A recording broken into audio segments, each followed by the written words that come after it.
Use our drawings.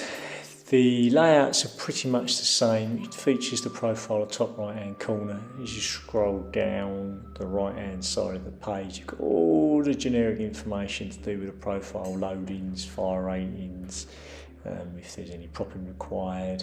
There's a diagram there showing heaping concrete. Do not heap concrete in the centre of the span.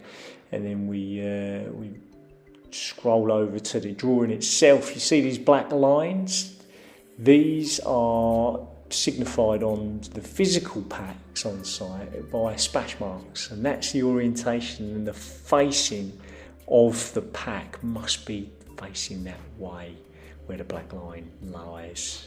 Alright, so all the pack information is at the bottom there, and this is how it physically looks on the site. And if propping's relevant, then you'll see a red line down the centre of the span with a P on it, which is noted on the right hand side of the drawing, as you can see on this example. There's some pretty long spans on this particular scheme, and that's why propping is required.